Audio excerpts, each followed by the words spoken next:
Okay, everyone, going to play around with the sound. Can you hear me?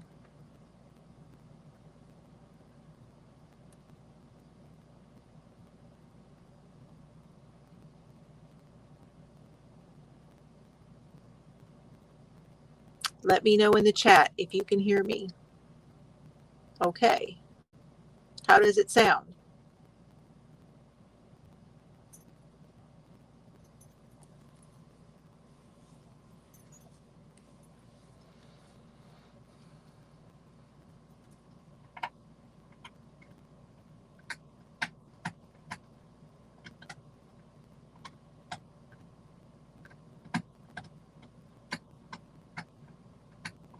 That's what we've been getting, is crackle. And I don't understand what that is. Okay, hold on.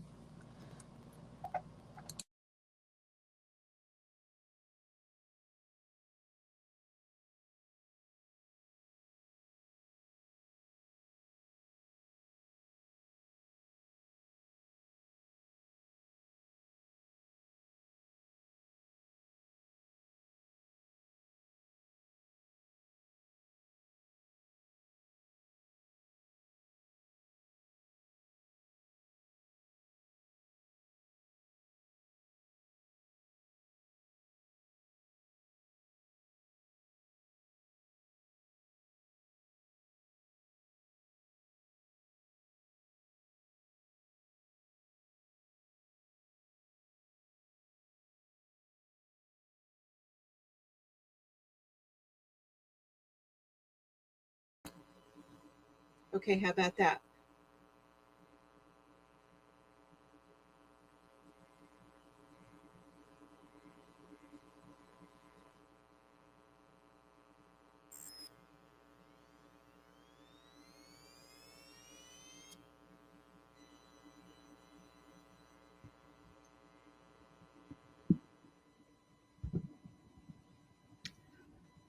Can you hear me now?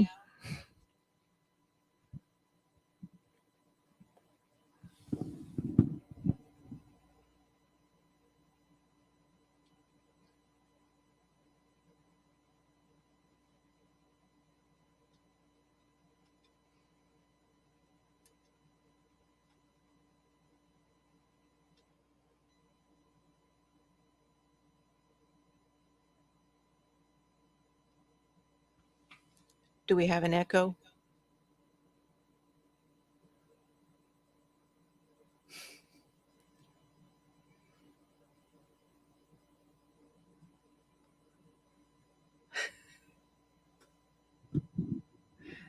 I ordered it. I ordered it.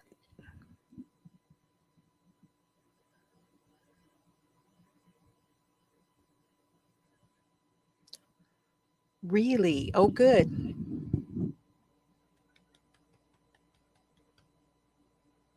Yay.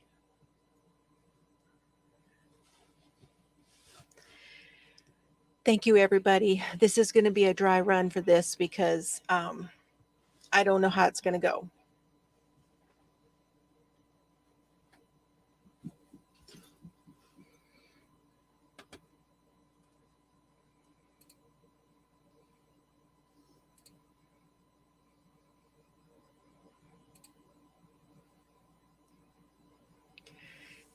So I got it off of Amazon.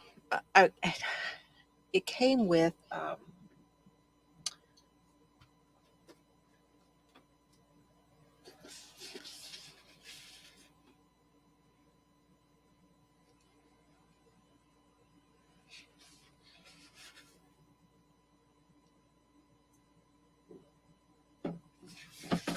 it came with this arm, but there is no really good place here for me to put the arm. There just really isn't. So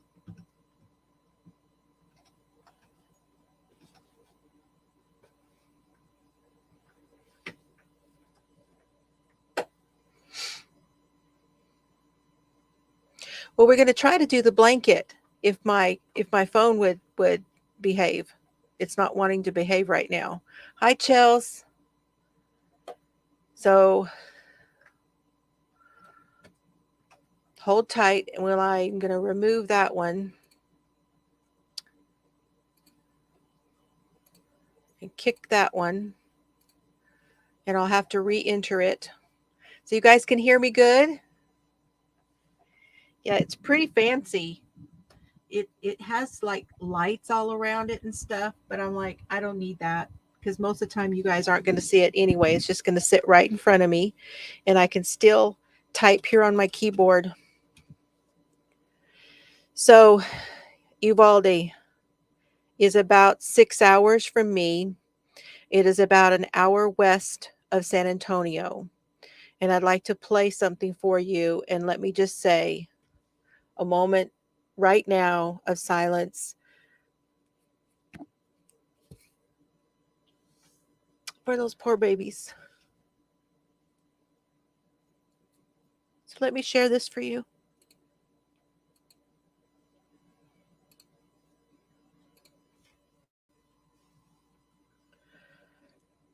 Okay, I can do this.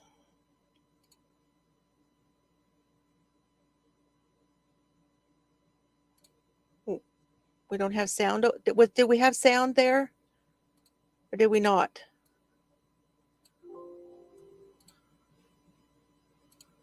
It's believed that he abandoned his vehicle and entered into the Robb Elementary School in Uvalde with a handgun, and he may have also had a rifle, but that is not yet confirmed according to my most recent report. He shot and killed horrifically, incomprehensibly, 14 students and killed a teacher. Mr. Romas, the shooter, he himself is deceased and is believed that responding officers killed him. All right, that was Governor Abbott just a short time ago, again confirming 15 dead, 14 students, he said, and one teacher, and the shooter is deceased, apparently taken down by police responding to the report of an active shooter at this school. A horrific story that has transpired really over the last several hours. Just to be transparent with you, we began hearing reports a couple of hours ago about this, of an active shooter, and that the shooting and This is about 3 or 4 minutes long, you guys. That I just wanted you to see this coverage here. Hello, everyone coming in, and thank you for being here. Hi, Denny. Hi, Jean.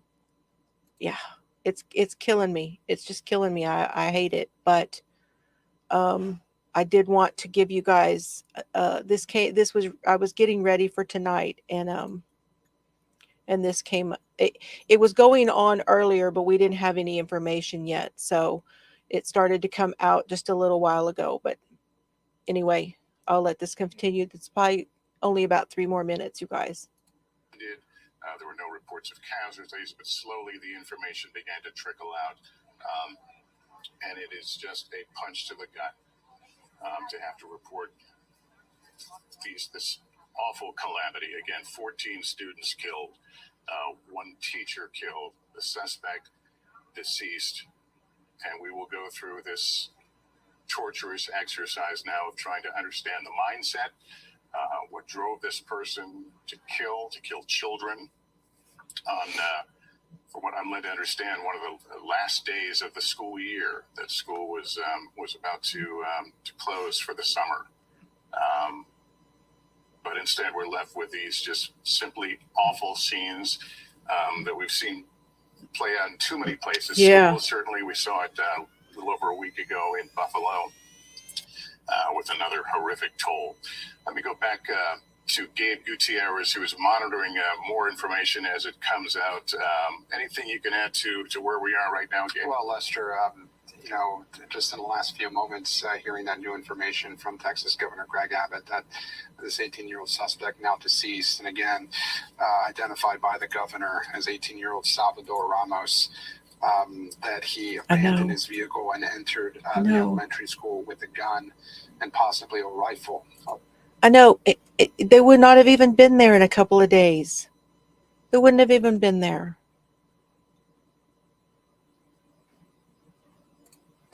governor said at this point that is unconfirmed. As you said, Lester, the investigation now will get underway to try and understand the motivation behind this. It's unclear why he opened fire, but again, that he abandoned his vehicle heading into this school. We are waiting to hear more information as well, potentially from local authorities. Again, as you said, this has been unfolding over the last several hours. Just before noon local time, the initial reports of gunfire, gunshots at the school placed on lockdown, an active shooter situation then being discussed on social media by local authorities about a half hour later, and this incident coming to an end just after 1 p.m. local time there in Uvalde, Texas. Again, about 60 miles east from the Texas border with Mexico, about 80 miles west of San Antonio. Yes. As we've been reporting, this was set it's not far from the border. Last day of school set to be Thursday in the school that had second through fourth grade. But again, the news there from the Texas governor that 14 children and 1 teacher are dead following this shooting. The suspect, 18 years old, identified by the governor as Salvador Ramos, is dead after being shot and killed by police.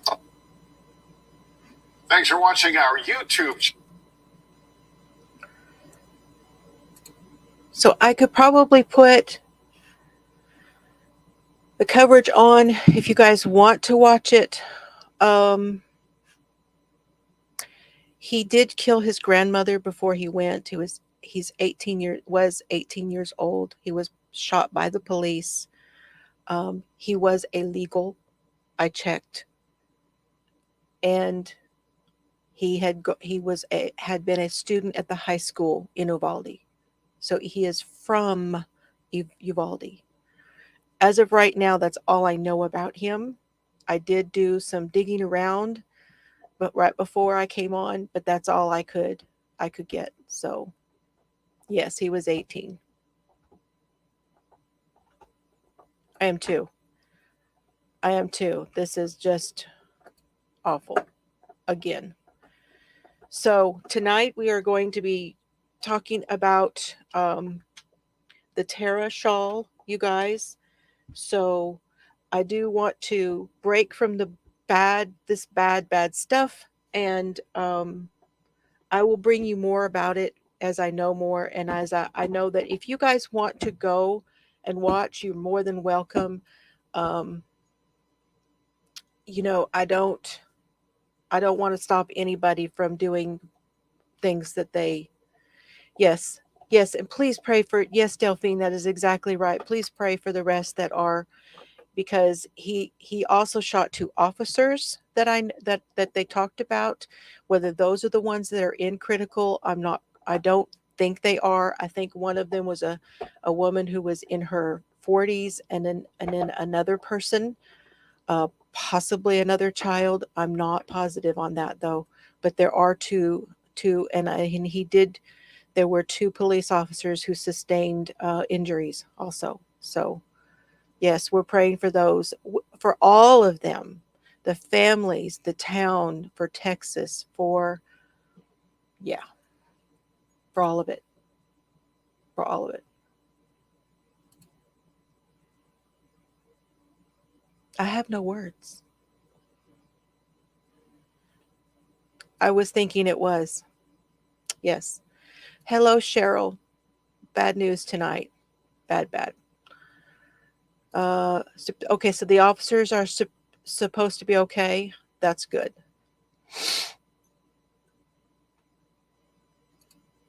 See, and I wondered if I should even come on, but let me just tell you guys this. I started a second. I want to show you my bag. I want to show you what I've been working on. I've got a bag now for this blanket.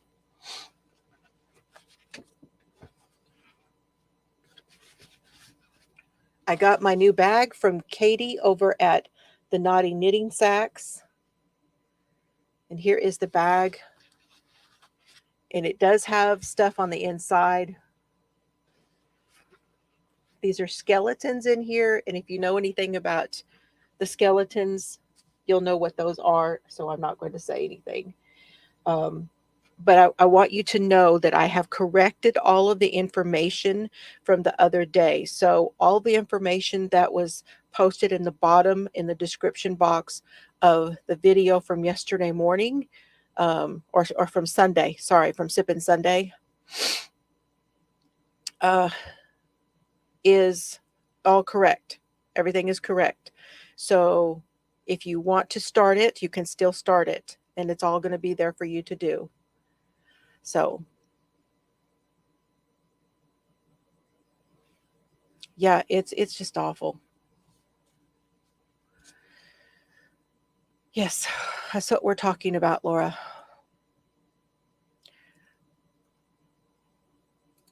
So, just I want you guys to know it has been corrected, and that is the correct um, way to do this. And I did work, and that's the picture that you saw in the community tab. That I did work the pattern, and here is what it looks like.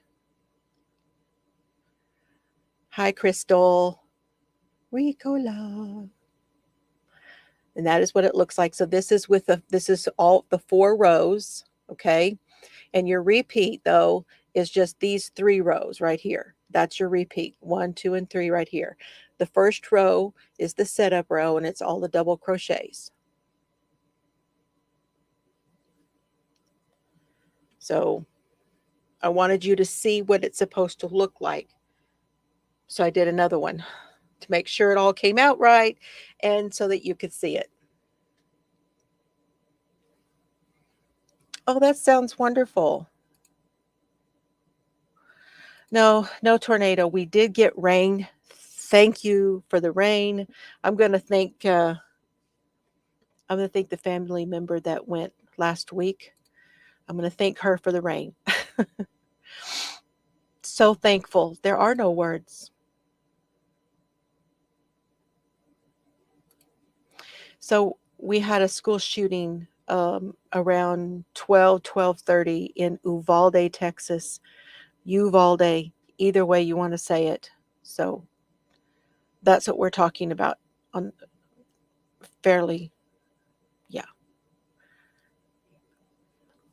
So I don't know. Hang on. Let's see if JB's still talking. JB is not.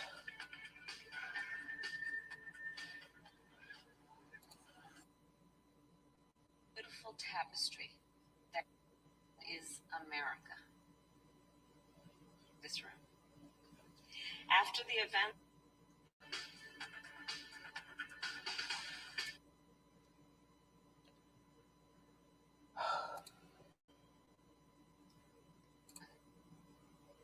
I'm looking for coverage for you guys, but I'm not seeing. You're on your 4th repeat of the blanket. Oh, see, once you get the stitch, it's great. It's a great stitch once you get the.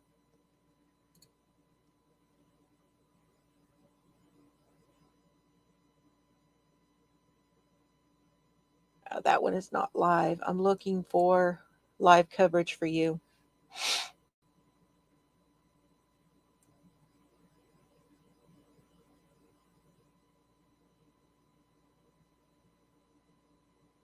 Elementary school. Alicia Nieves is there, but before we get to her and we get to that press conference, we want to go to Henry Ramos, who is at Uvalde Memorial Hospital. He's been speaking with families who've been coming and going from that location, some with injured family members, some searching for family members. We're going to go live to him now.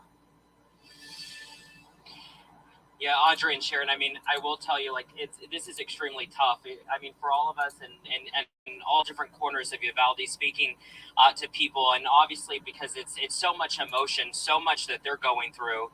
And I actually had to take a minute to myself because especially just interviewing that aunt who's still looking for her niece, and it's after 6 o'clock in the evening. I mean, her niece, who's in 4th grade, 10 years old, just went to school today and was looking forward to her softball game today, and she still hasn't been found. We're talking to family members who lost their loved one today. A 10-year-old girl lost her life at this hospital today. 13 children taken in buses and ambulances to this hospital today. We've got healthcare workers inside trying to save them, doing the best that they can. And a small community where, as I've mentioned all day, they probably know these kids and whoever came here in terms of adults. I did speak to I can't a imagine. woman who actually was trying to just drop off a letter at the mail, and I respectfully went up to her. I didn't mean to scare her, but I went up right behind her. She turned around. She said, "I just watched you on the air, Henry." And she said, I just live a couple of blocks down. And I said, "I'm so sorry, but, you know, as someone who doesn't live here, and a lot of people who do live here and who are hearing Uvalde for the first time, what can you tell us?" And she said, "Well, let me tell you that I was actually a secretary at Robb Elementary for more than 20 years. Her husband was a principal at Robb Elementary. Her son used to be a student at Robb Elementary. Robb Elementary, even though she's not from here, is home for her. She's walked those hallways. She knows that school. And to hear that today, that someone went in there and that you had children losing their lives inside a school that she worked for, it's tough." And so I want to play a little bit of what she told me. Take a listen. That's where I worked. So it's my school. I consider it, you know, our school. So it's just breaking my heart. It's just breaking my heart. I just didn't ever expect anything like that to happen here in Uvalde. And then the person that did this, he used to go to high school here. I mean, he was going to high school here. He was a high school student here. Right now? Right now. Current student. I mean, I can see it in your eyes. You're like, I couldn't believe it. But I was watching. I finally said, "No, I'm not going to watch anymore. I don't want to hear it. I don't want to hear it anymore." It's just so hard. Like I said, that was where I worked for 25 years. My husband was a principal there. My son went to school there.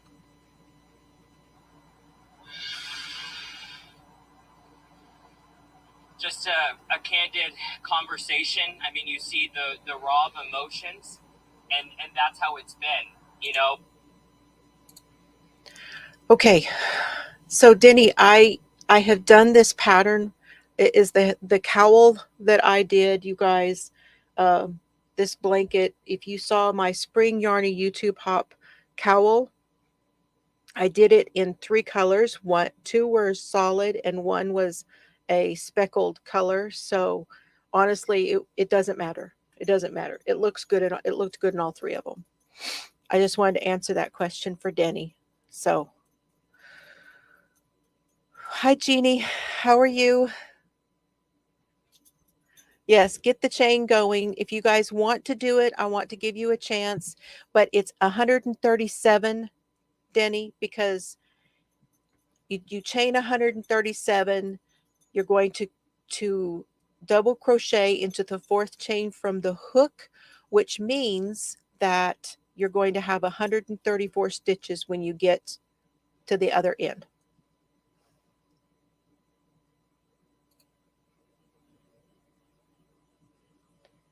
It's 137 because we're going to have 134 double crochets when we're done. I worked it all out again, Sharon. I worked it all through again last night.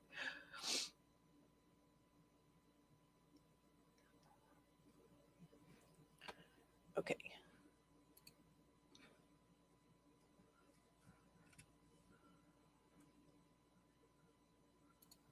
I can't do any more of that, you guys. I just can't. It's going to kill me. So the best that I could figure it out as far as a stitch pattern repeat. Coming up, baby. Okay, come on. Cerberus is getting under my feet. There you go. Yeah. The best I could figure out was 12 plus 3. So the stitch pattern repeat, all of it that I could tell, if I was counting it all right, was 12 and then 3 for the chain. So you're going to increase by 12 to make it the size you want it to be. I hope that helps.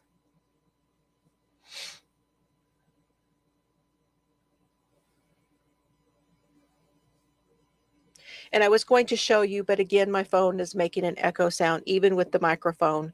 So Mr. Fiber and I, we spent like 2 hours last night going through all the possibilities on what to do with my screens and stuff. Oh my goodness. So yes, you guys go ahead and do and make sure you have 134 double crochets. And I will tell you a little bit more. We're going to go back to the Tara Grinstead if you want to, if you're okay with that.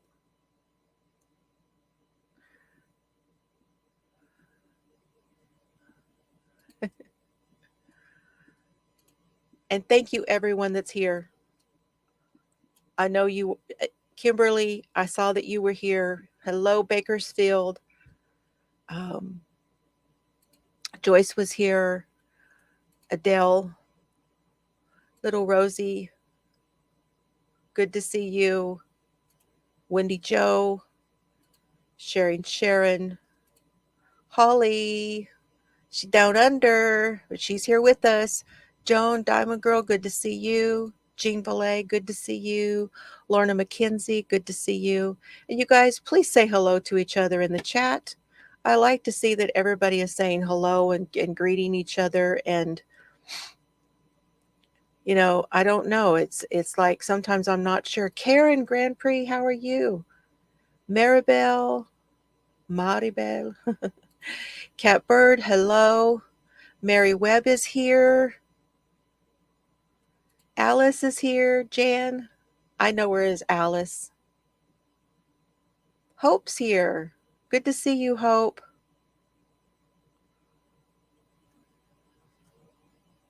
Patricia is here.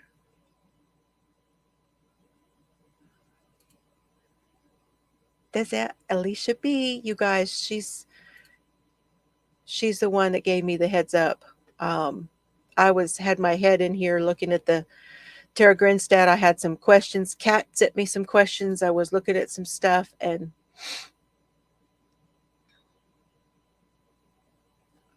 see if I missed anybody here. Laura Coffin, good to see you. Tony is here. Did I say Jeannie? Chelsea's here. She was. I think she's driving. Or she's finishing up work. Okay.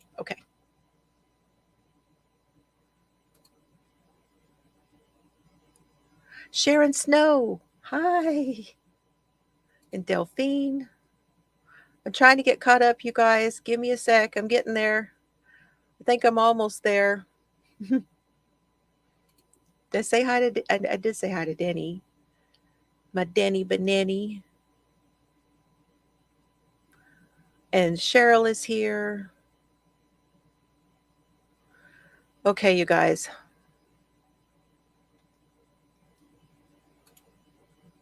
Oh, Knitting Artisan is here. How are you? That's Cindy. Sally Birch. Oh, you're doing it. You're going to love this stitch. Once you get going on it, you will love it. That's okay. That's okay. Yeah, you are. And you can always go back and watch this again later, all of those things. You know what? You could use puzzle if you wanted to. That's out. Just use the right hook for your yarn and then just do it to the size that you think. The size I'm giving you is for a number 4 weight yarn. Okay. But I would say 12 plus 3 is probably going to get you there. Okay. So 12 plus 3, we're doing a baby blanket, which would be about 36 inches. Hey, Mo. Great. I'm getting a headache now because I was crying. Hi, Frozen.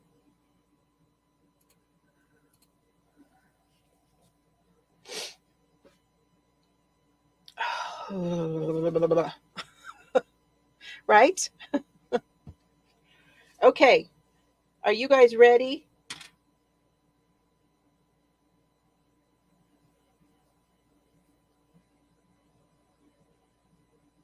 I'm going to try again and see if I can. If I turn my phone on, you guys are going to hear an echo.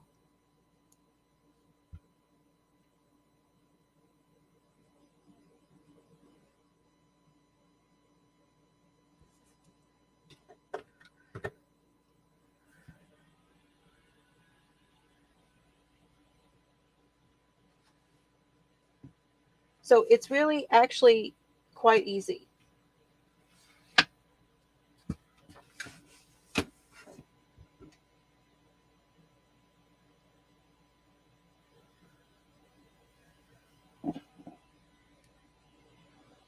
So I'm going to say it again. For row 2, you're going to chain 3. You're going to turn. Can y'all see me all right?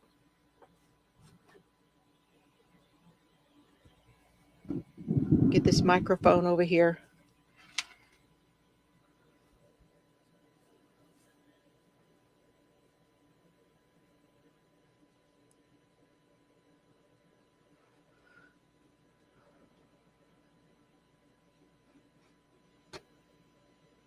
Double screen, I lost my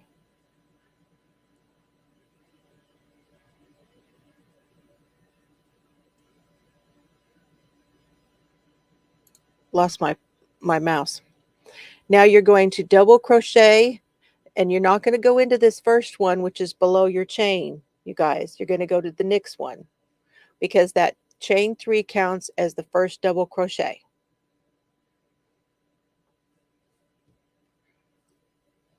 So that's 2 more double crochets, which makes 3 including your chain.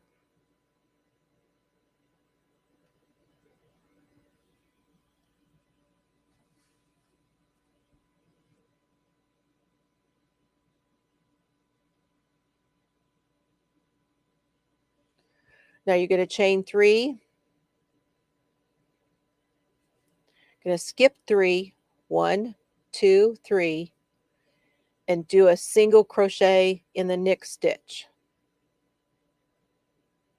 Chain 3, skip 3, and double crochet in the next 5.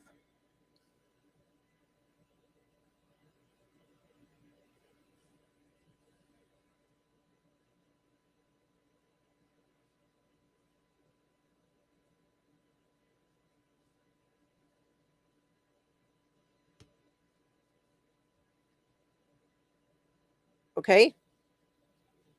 And that gives us that bottom part.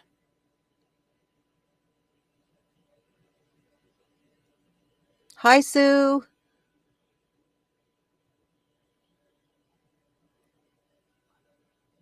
So that was for row 2, chain 3, 2 double crochets, chain 3, skip 3, single crochet in the next one, chain 3, skip 3, and do 5 double crochets in the next 5.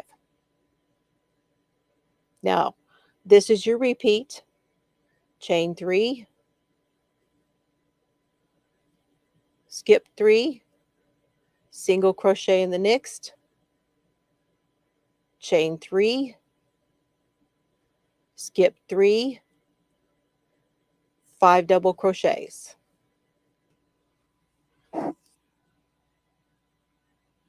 Okay, you guys, that's your repeat.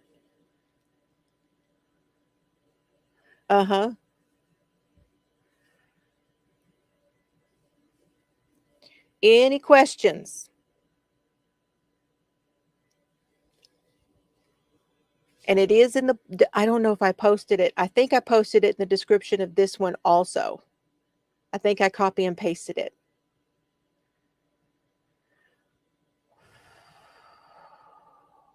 Deep breaths, y'all. Deep breaths. We're going to be all right. We're going to be all right. Appointment went great. I have, you can see my medal. I have 2 silver Denny's asking me how my dentist appointment went. And I have 2 silver temporary crowns, okay? And they did all the preparation. Everything's ready to go. They will call me when my bridge comes in, and then I will go back and they will take those temporaries off and they will put the bridge in, and the bridge will have the 2 crowns plus the middle piece for the one that's missing. And that will replace these 3 back here and make it more stable. It went good, but the shots, y'all. I hate the shots. Ugh, I hate the shots. My mouth was pretty sore that night. But I'm really glad I had like 3 weeks in between my sessions, because that helped a lot. And now I'll have like 3 or more in between now until they get, because they have to order the bridge. So when the bridge comes and everything's paid for, now all I have to do is the next appointment will be after I get it placed in there, everything's all good to go. Then it will be the cleaning. Be time for a cleaning, because this will be about 6 months since I started this, if you can believe that.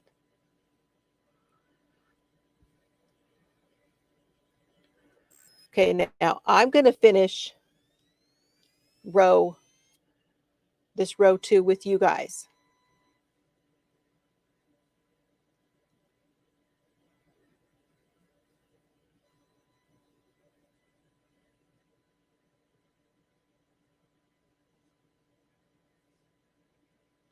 Yeah, see, my dentist does not have the ability. He sends everything out. Yeah, mine sent everything out.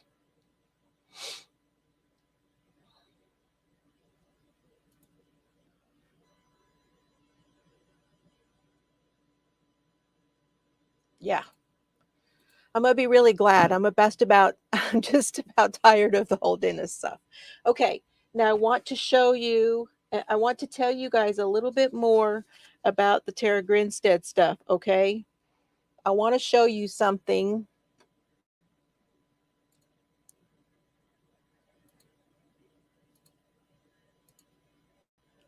Here, let me go.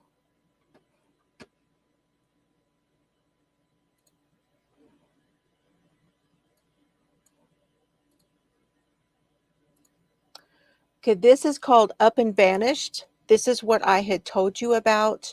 That is the podcast about the story. This kind of got things going to where any new stuff that was coming out, he at least was talking about this case again and getting this back in the public. And there are some that think that because he did, and he being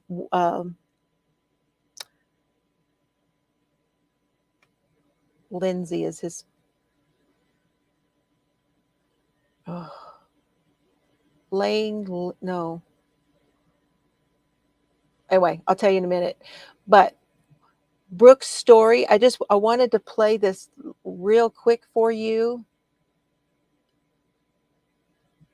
For ad-free listening and my exclusive Friday recap episodes, listener discretion is advised.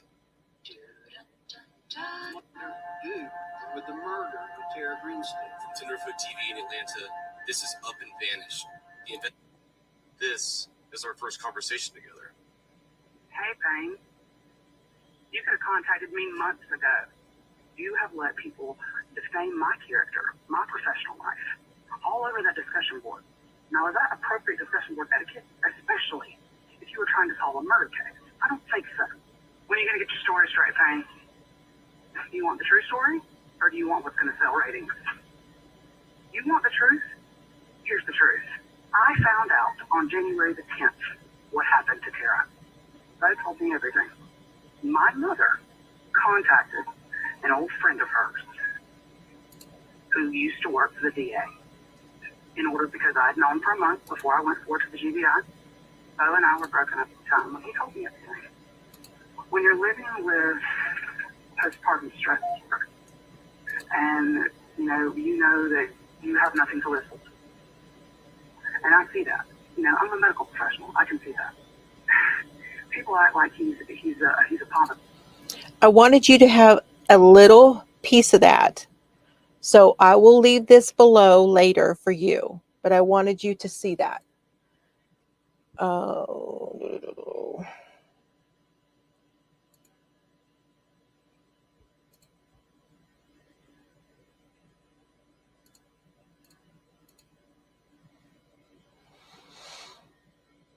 See that, y'all? I got all kinds of stuff in here.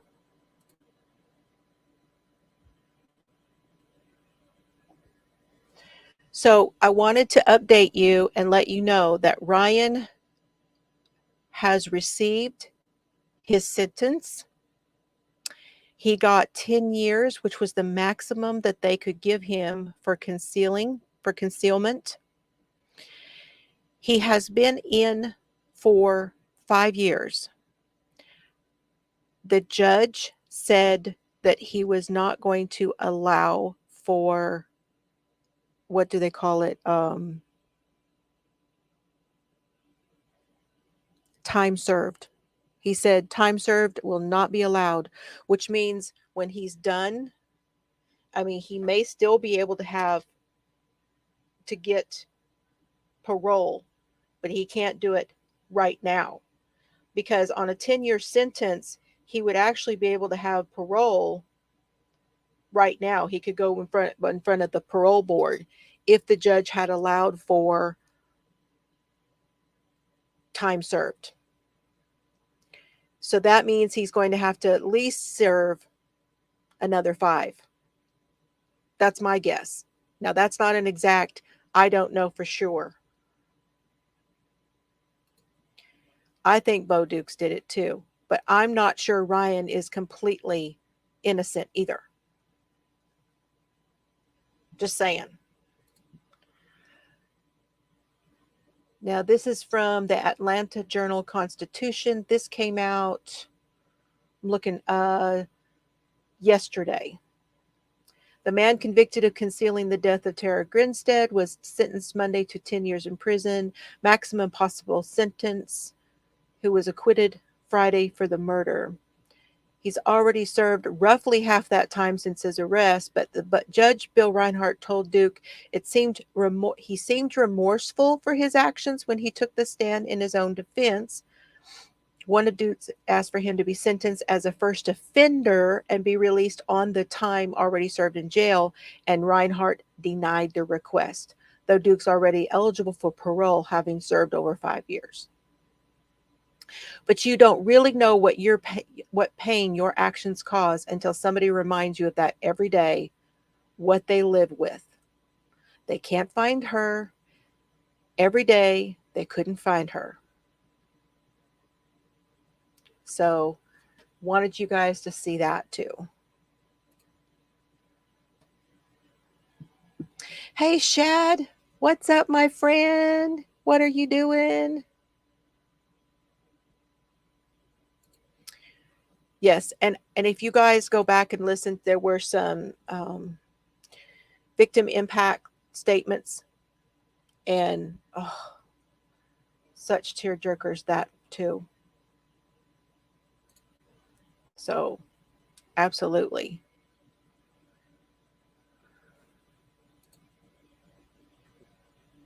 Probably.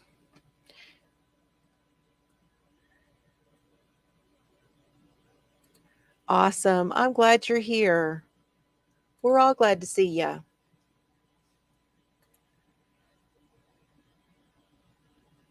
Yep, they did. Oh, Kimberly said she's slow, but she's doing well. Good deal. Okay, how are you guys doing? Are you getting across there?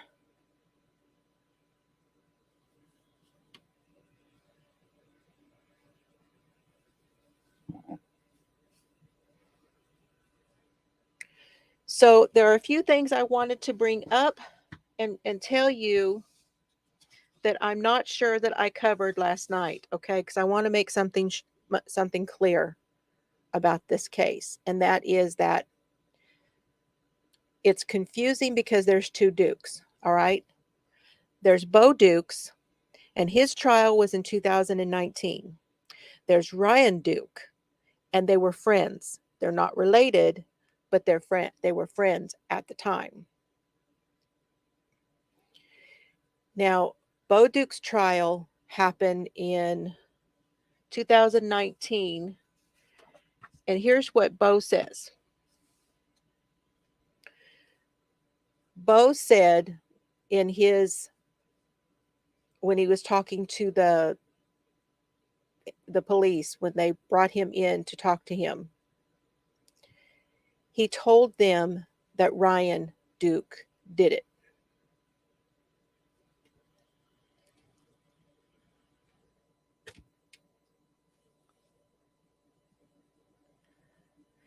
And here's what he said happened. He said that Ryan woke him up. He was living in the trailer with Ryan, and Ryan told him that he killed Tara.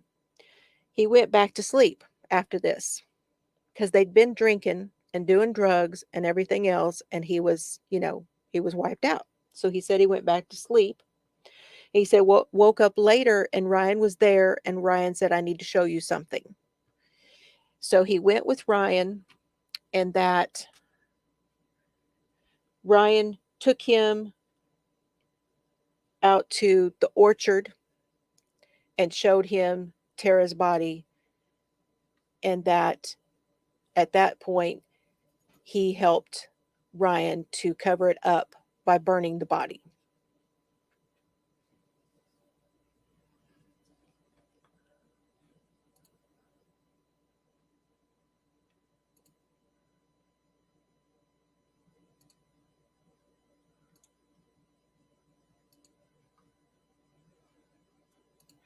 Convenient that roommates both, yes. Yeah. Don't you think? Now, he tells them that Ryan told him that he broke into Tara's house looking for money, supposedly for drugs or something else, and that he strangled her, and that,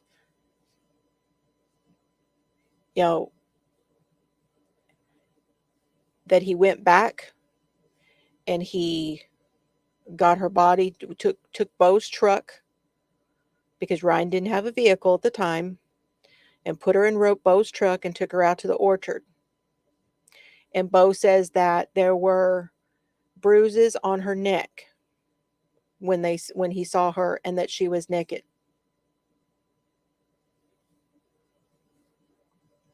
Those were what Bo said happened. Now, this is also what Bo's girlfriend, the one I just played the little clip for you, that hostile person you just heard, she was not hostile on the stand. And that's exactly what she said happened, was that is what Bo told her. And they were dating at the time. Now, she goes in and gives a little bit more, she elaborates a little bit more during that interview on Up and Vanished. Okay? So, I don't know that because she didn't, some of the stuff that she told him on the podcast, she did not say when she got on the stand. So it could be that a lot of that was hearsay and that couldn't be brought in.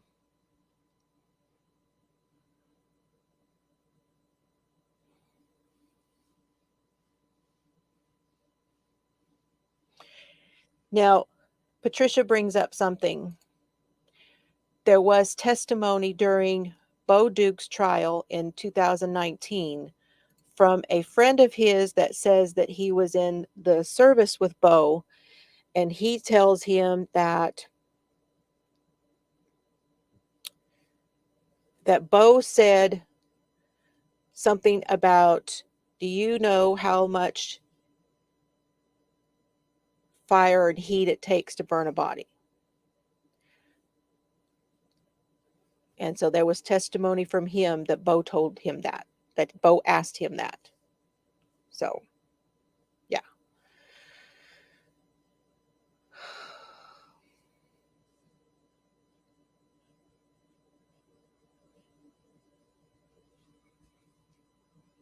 Now, Bo and Ryan both went to school at the school where Tara was teaching. Ryan was in her class. Bo was not. And I'm not sure if I made that clear the other day when we were talking.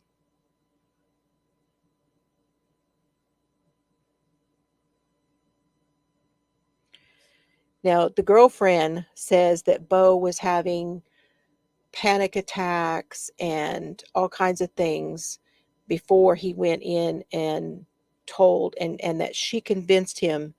Once he told her, she didn't say anything for a couple of months, and that's why she got a lawyer, talked to her mom, talked to everybody, and she supposedly helped bring him in because she felt bad that she hadn't said anything because he told her and she didn't say anything for a couple of months. And she thought she was going to get in trouble for concealing it. Okay, counting row 1. All right. Over 2,000. Okay. So the thing is, Bo went back for a week, for like 5 days, and stoked the fire. Like 5 days. When they found those bones, they didn't have enough for DNA. They did find them, but there wasn't enough in there for DNA.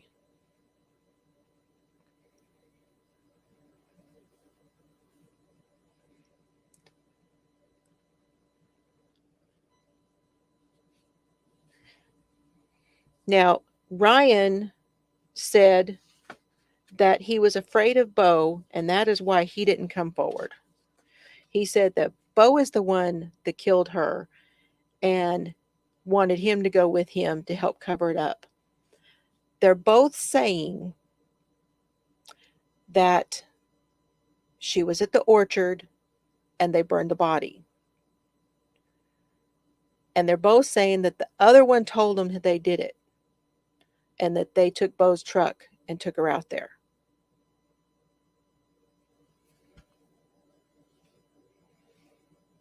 So it was deep in this orchard.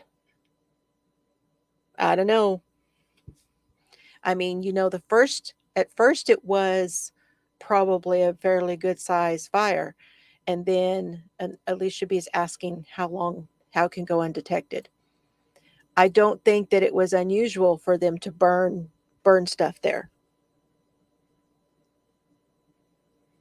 It was, after the first day or so, it was probably smoldering, and he just kept it going as far as like,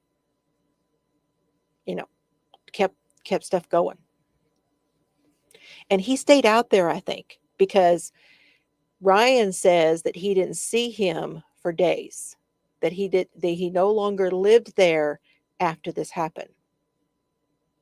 Yeah, he was living somewhere else, and then he went in the service after.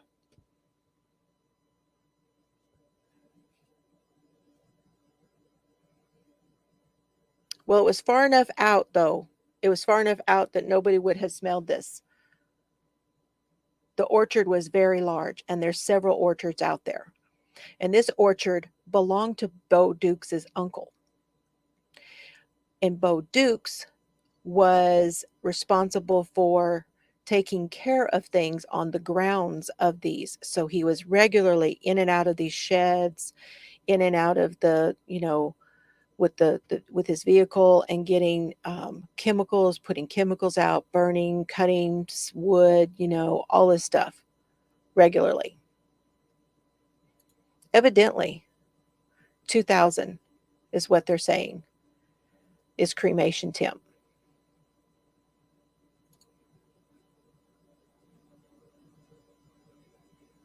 I don't want to know what it smells like, to be honest. They say that it does smell like that. So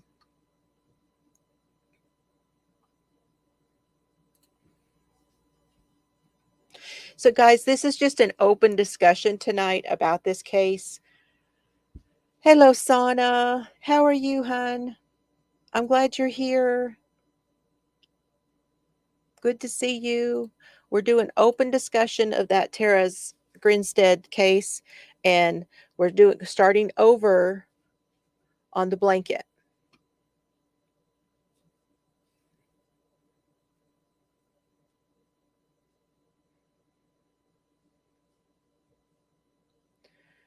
So I don't know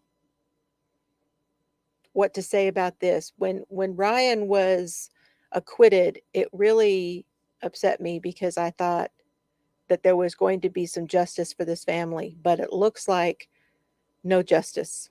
Now, I did go back and look to see what Bo was convicted of, and he got 4 counts against him. That is true. And I don't know if you guys want to cover that one or not, but that one was something else. I watched that entire the entire trial. That was really crazy. Crazy. Now, Bo Dukes, he got 2 counts of making a false statement. And he got 1 count of hindering the apprehension or punishment of a person, and the 4th one was for concealing the death of another person. Those were his 4. Okay. Now, making a false statement. So he was questioned in 2000 and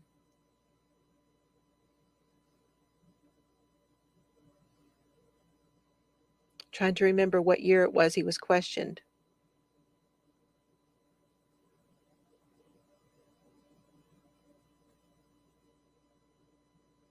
This happened in 2005, and I want to say he was questioned somewhere in that time frame. They took DNA from a bunch of people. I don't know. He was questioned with a whole group of other people.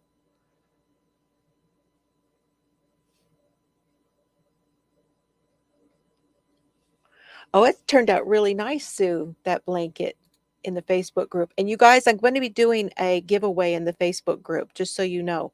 I'm working out how to do that.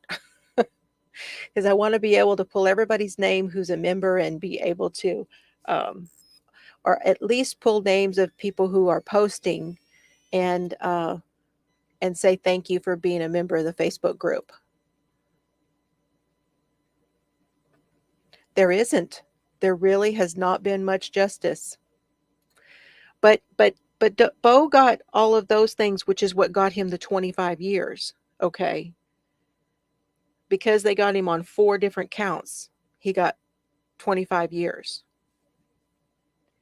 Now, he told them that he didn't know anything. He had no, when they questioned him. So that's why they got him for false statements.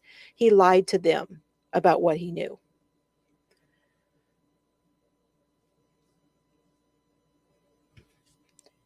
During Bo's trial, Stephen Duke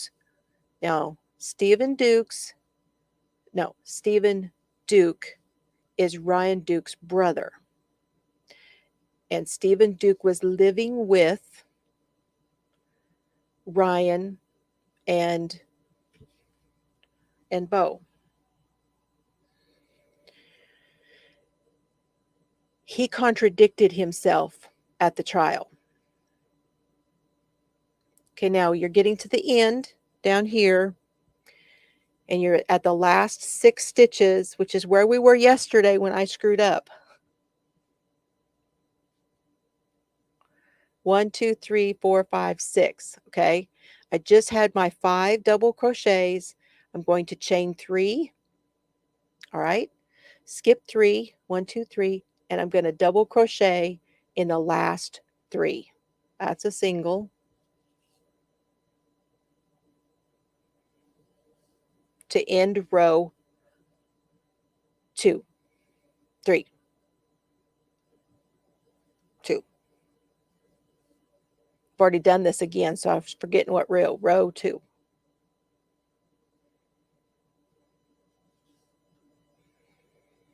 That last one, you're going into that chain. Chain 3 and turn, and we're going to do row number 3. Yes. So Bo got 25 years, and Ryan got 10 years, but Ryan has already been in jail for 5, and the judge said that he's not going to allow him to have time served, which means he's going to have to serve at least another 5.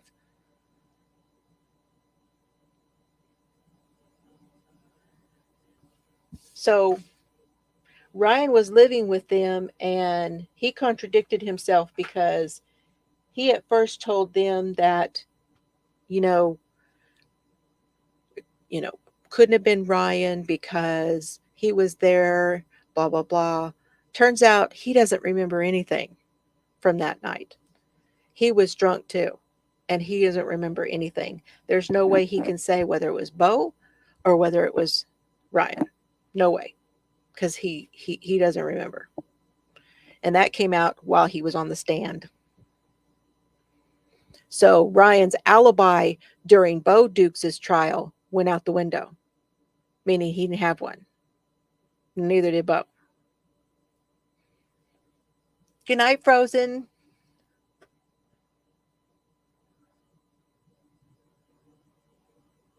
Oh, I can imagine Shad.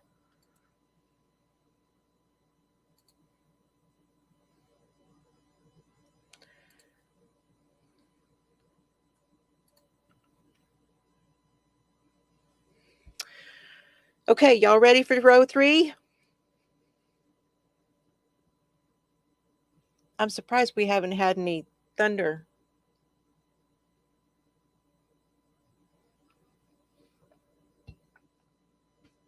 Right now I'm hearing kittens. We got new kittens, and they're in the back of between the she shed and the back there, and they're jumping up and down and hitting up against the building playing. Can hear them playing back there.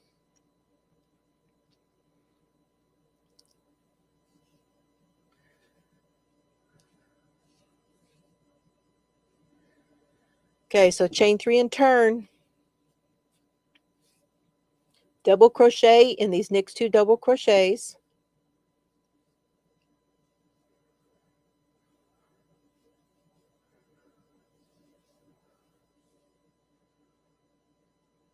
Okay, that's where we're at.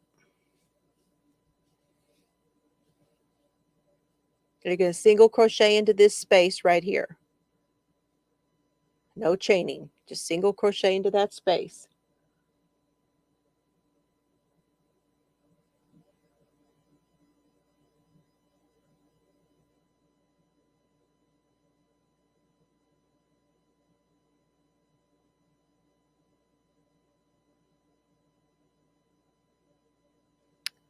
How did I wind up being wrong again?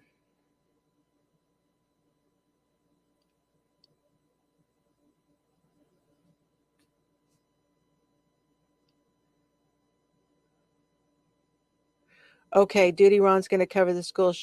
I know, don't jinx myself, right? How did I wind up wrong again? Did I get the wrong count on this one?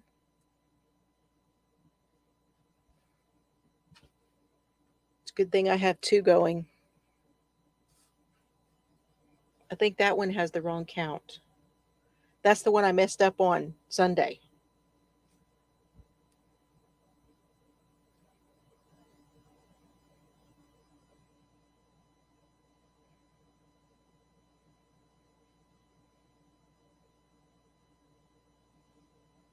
One moment, please.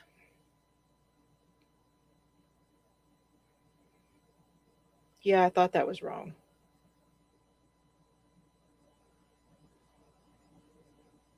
I didn't fix that one.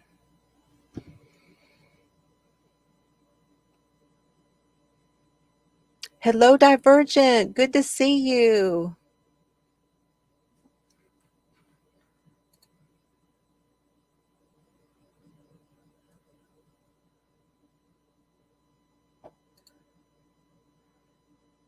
Yeah. Yeah, he's going to cover it, so that's good. He's had a little more time to prepare too for going live.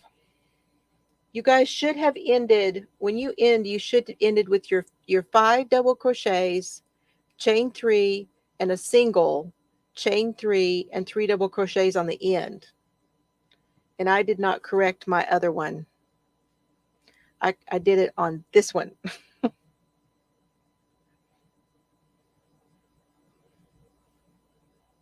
So I reiterate. Hold on. Let me take this out.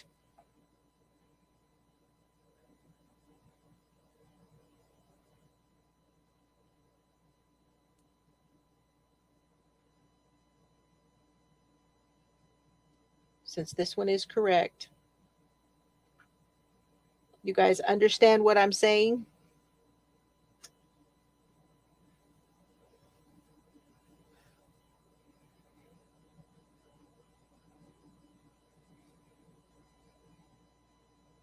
Yes, at the end of row 2, you should end, and I'll show you here in just a minute where you should be, what you should be ending with.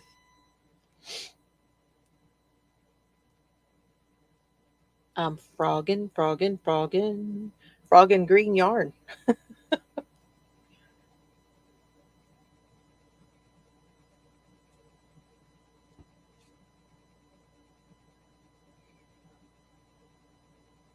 Okay.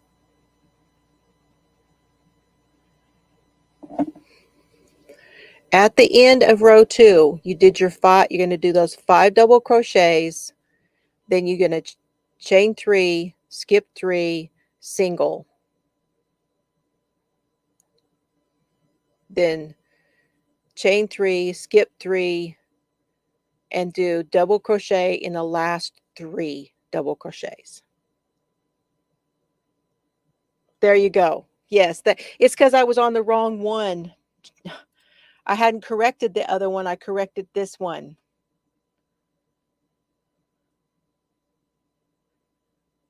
That's why.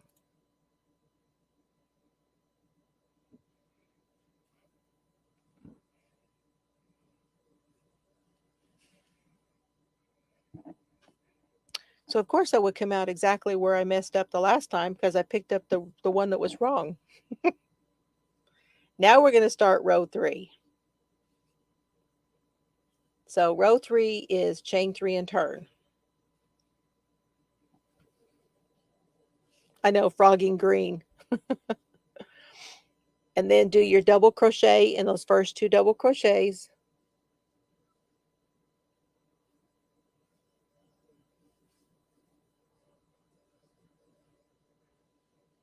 Now you're going to see where you have your 2 chain 3 spaces right together.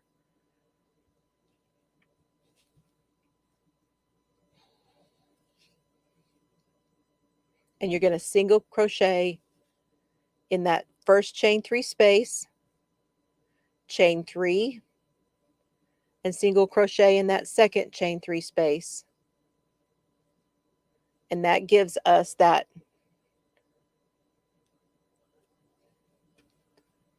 right there. Gives us that other space. So the 2 and then the 1 on top. Hi, Chels. Yeah, we're working on the blanket.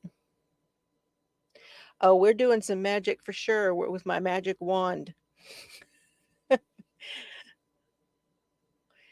So this is the Tara's baby blanket.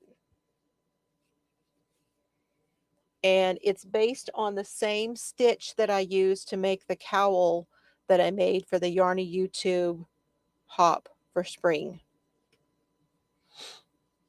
Okay, so that was chain 3 and turn, 2 double crochets in those first 2 double crochets. You're going to single crochet in the first chain 3 space, chain 3, single crochet in the second chain 3 space, and do 5 double crochets in the top of those next 5 double crochets.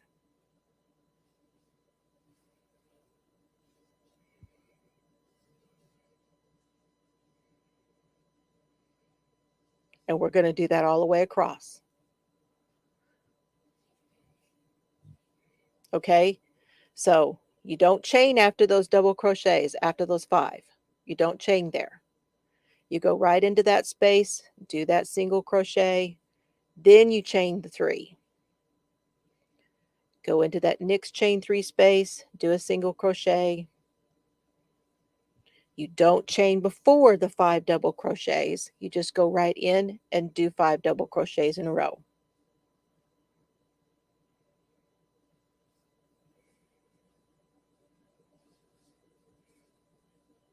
I'll bring this down just a touch.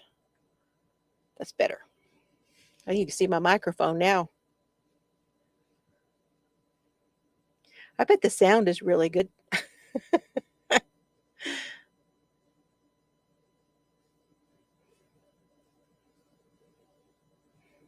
Okay, all the way across, you guys. That will be row number 3.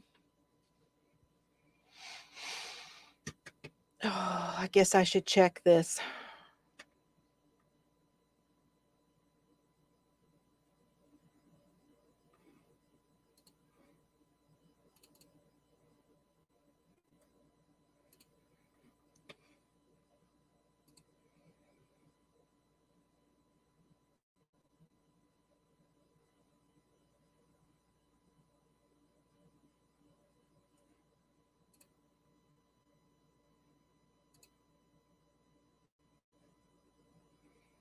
Yes, we have more footage, you guys. Would you like to see this footage? I need to know that everybody wants to see it. Because if not, then I'm not going to post it.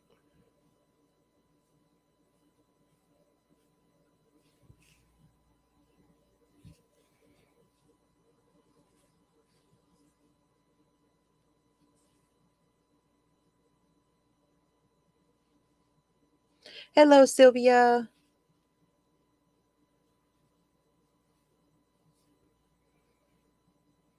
All right. Okay. All right. Hold on. We need to know what's going on. Hugo, I can't even begin to imagine. Are you comfortable sharing your cousin's name and anything else about her? Yeah, her name is Elsa Avila. She's a teacher there at Robb Elementary, and such a beautiful individual, such a caring woman, and so that that this would happen to someone or to anyone. Period. But it's a family member, and so I keep singling her out, and but yeah, that's all I can say about her. And, yeah. It's so emotional.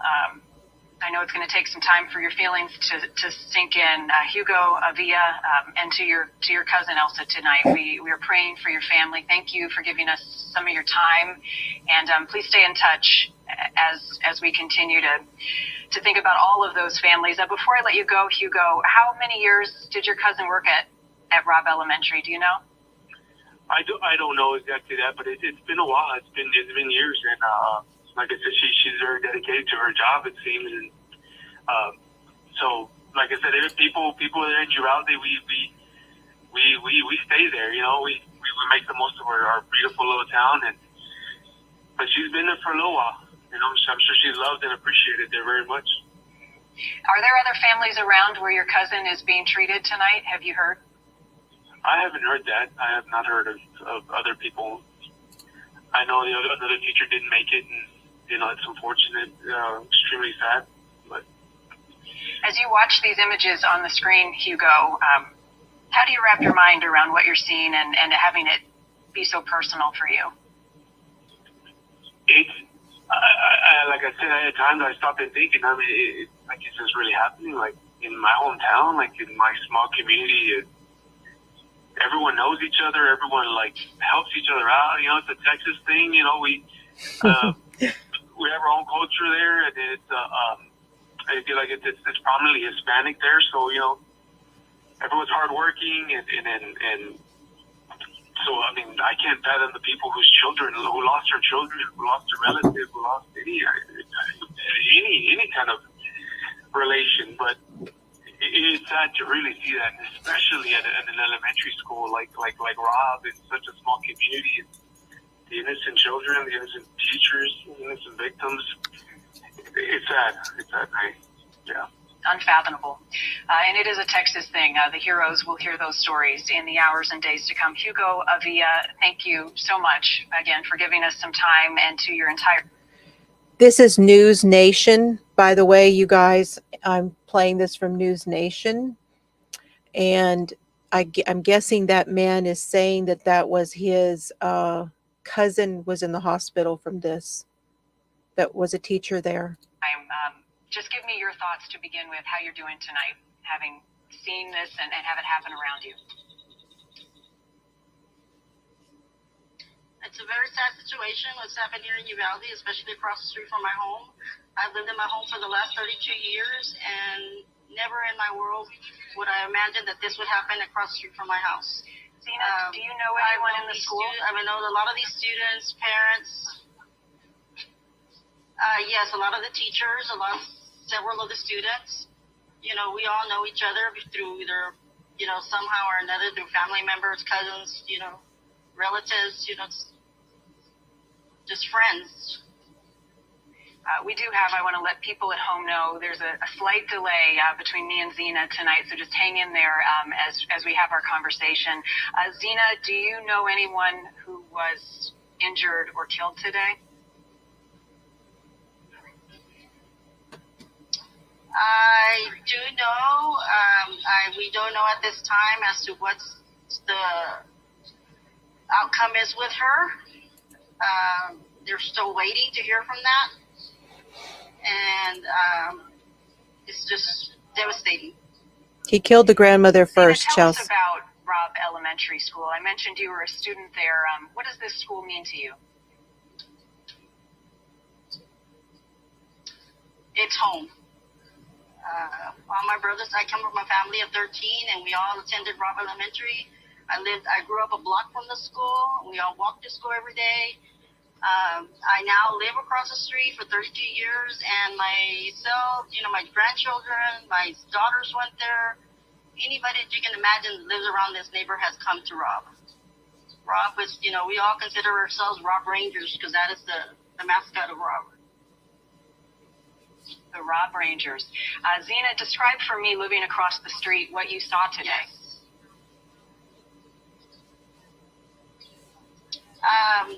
I saw a lot. By the time that I got here, it was already, going on. And by the time I got here, there was a lot of police presence everywhere. Everything was blocked off. Police officers, any type of law enforcement were coming and going with guns drawn, rifles drawn, trying to get to the scene and trying to take cover at the same time. That happened for an hour. They were letting some students out, trying to, get them out of the campus. Parents trying to pick up their children. There was total chaos with that. Finally, they were, able to bust some of them out. Others, they were told to take them to the high school, and then eventually they ended up at the Civic Center, and that's where the majority of the children were picked up. Around 1 o'clock, a little bit after 1 o'clock, I was at home, sitting at my kitchen table, and from my kitchen table, I can actually see all the way back to that particular building, and I saw where they were bringing out a body on a stretcher, with 4 police officers carrying him out, and they carried him to the front of the building, outside the gate, and they were trying to put him in a police SUV, and they did not, and then they tried putting him again into a fire department truck, a red truck, and they did not put him in that one either. All of a sudden, the ambulance shows up, and they throw him into the ambulance, as quick as they can, and the ambulance takes off, and this is me already standing outside my home, looking at all this, And after that, all of a sudden, it just becomes quiet, and You see a lot of the officers, taking off their gear, walking elsewhere, and a lot of, yellow tape going on everywhere. It's just hard to understand with 2 days left in the school year. And I was reading on the Uvalde city website that the community pool was set to open this weekend for Memorial Day weekend. So many families. I did want to say that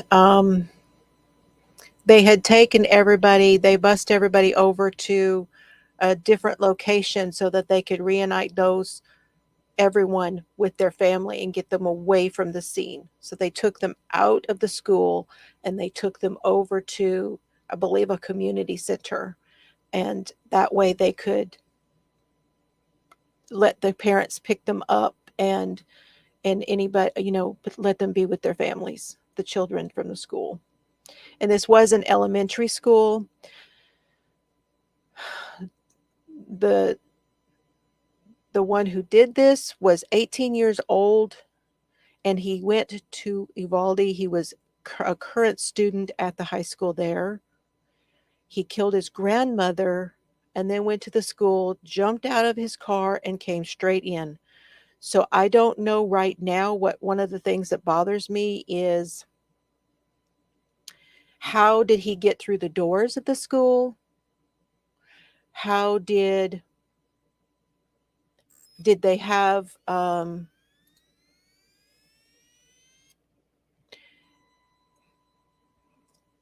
they're on a break. They'll come back. I'll bring, yeah, they're on a break, you guys, on this one. Was there metal detectors? Because a lot of our schools here now have metal detectors. A lot of questions I have about that I don't know. I can't give you answers to right now. So I understand that Duty Ron is going to be going live. Let me see if I can't get through this, you guys, and show you what this next he shot through the windows of the school. That's something I had not heard yet. So see, all of this has been going on while I was online here. That stuff is starting to come out. So thank you, Sharon. Thank you for that.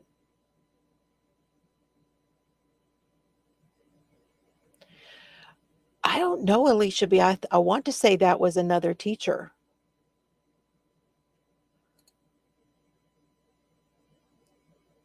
Okay.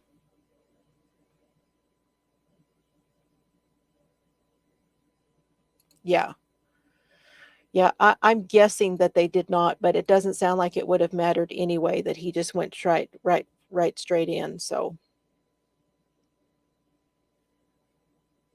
and of course the schools are, I'm not going to say it.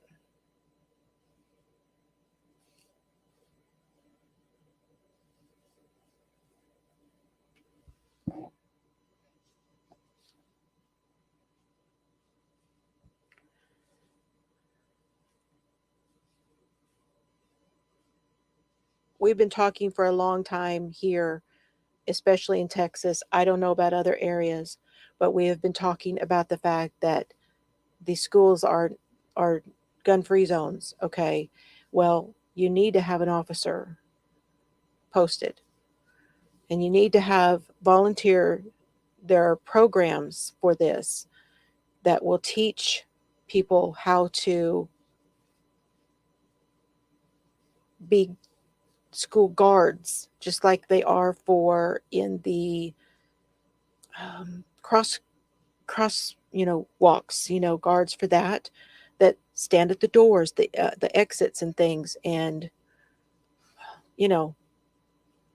certain times of the day that the school is closed, you cannot get in and out. The students are at school. There's no reason for anybody to come in and out. All of those things.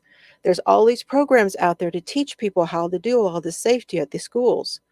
So I don't know whether any of that was in place at the school or not. It sounds as if there wasn't time anyway.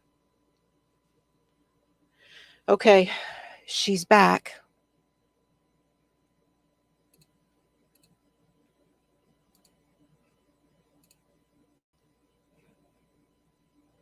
investigations beginning into what happened today. And in the days, weeks, and months leading up to this attack, were there warning signs? Could something more have been done to stop it? What would motivate someone to do something as evil as this? Correspondent Kelly Beeson joining us now with what we know at this hour. And Kelly, I ask those questions knowing full well we may never know the answer to some of them. You're absolutely right, Marnie. And those are the questions law enforcement are working hard to answer. At a press conference earlier today, officials said they believe the suspect did, in fact, act alone. Hours after the attack on Robb Elementary in Uvalde, Texas, questions remain about the motive of the suspect in this case. 18-year-old Salvador Ramos, who allegedly killed his grandmother before heading to the school. The FBI has consistently reported that 75% of school shooters have been bullied at school previously. Now she's guessing on that one. We don't know that. And they certainly wouldn't have bullied him at the elementary school. So I do want to say before we go on, because this is a very touchy subject, we're not going to get into the politics, and I'm not giving anybody a hard time at all, at all. I'm just saying, let's don't get into the politics of the firearms debate. I don't want to do that here. So Agent Phil Andrews says law enforcement officials are now looking to put those pieces of the puzzle together by taking photos of the crime scene, interviewing neighbors, reviewing digital evidence, surveillance videos, and social media, lifting any clue that points to motive or any potential assistance to the suspect. That's going to give us some insights. There's still going to be probably some gaps, even this evening, as they offer that information in their report. So it could be some time before we learn anything about motive, and it's too early to speculate. And another former police officer we spoke with says by the end of the week, more evidence will likely emerge to potentially give clarity as to what the motive was in this case, Marnie. All right, Kelly. Continuing coverage. President Biden will be speaking momentarily. We'll bring that to you right after the break, live. okay, they don't have a whole lot left here, and I'm really not giving anybody a hard time. I just don't want to do it here. Okay, so please understand that it's just not something I want to do. So I'm down to the other end of my row. This is row 3. We're at the end of row 3. I just want to show this. You're down here where you have the 2 chain 3s and then your 3 double crochets. Okay, so you're going to end row 3 by doing just that. You're going to go in and do that single crochet, the chain 3, the single crochet into the next chain 3 space, and then double crochet in those last 3 double crochets.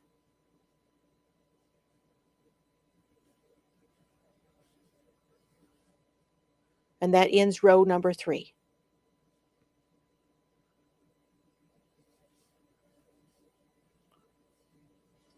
I just want to make sure I get this on the record for those that are trying to watch it back to find out. I have to try and remember to put the timestamps in here too. Thank you. Thank you all for understanding. Thank you. So, row 4. Row 4 is the easiest row other than the double crochets. Very easy to understand. You're going to go into that space right there in just a minute, okay? Row 4, you're going to chain 3 and turn. You're going to double crochet into those first 2 double crochets. I'm hurrying just a little bit. And now you're not going to chain. You're going to go right into that one space there and do 7 double crochets.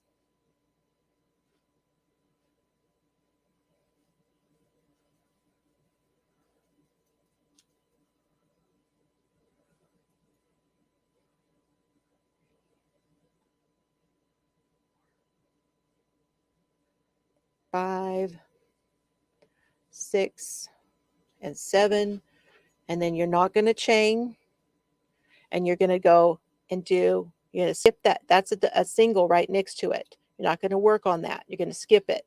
You're going to do 5 double crochets in the top of those double crochets. And that's it, all the way across.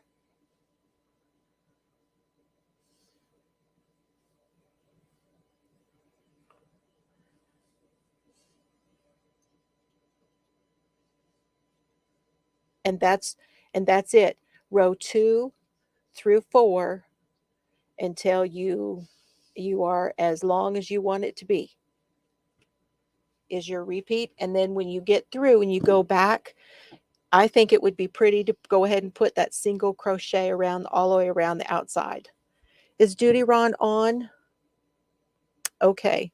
I think it's time to go over there. You guys, thanks for joining me. I know this was a very sad day, and there's how it looks. It's what I showed you earlier.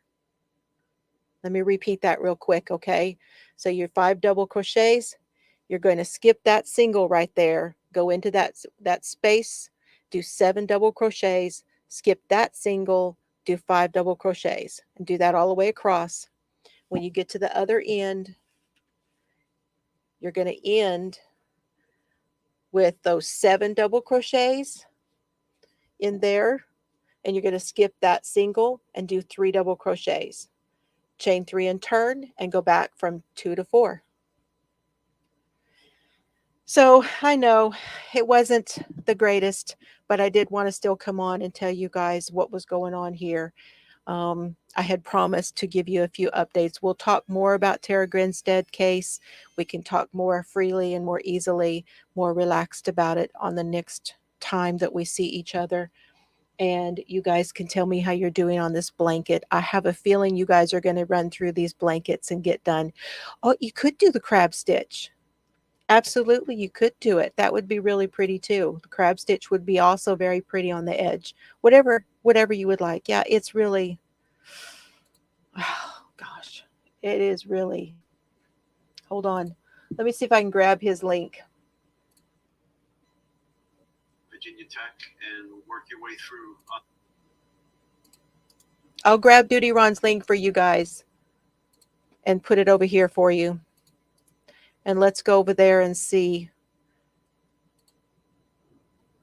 what insight he has on this for us. There's the thunder. Really wasn't sure I was going to get through, but I'm so thankful for the rain. So I love you all very much. Thank you for understanding my rules and all of those things. I'm going to go throw Cerberus out for a minute, let everybody go potty before all that rain starts. Love you guys. Have fun today, and I will see you later. Y'all take care and be safe. Head on a swivel.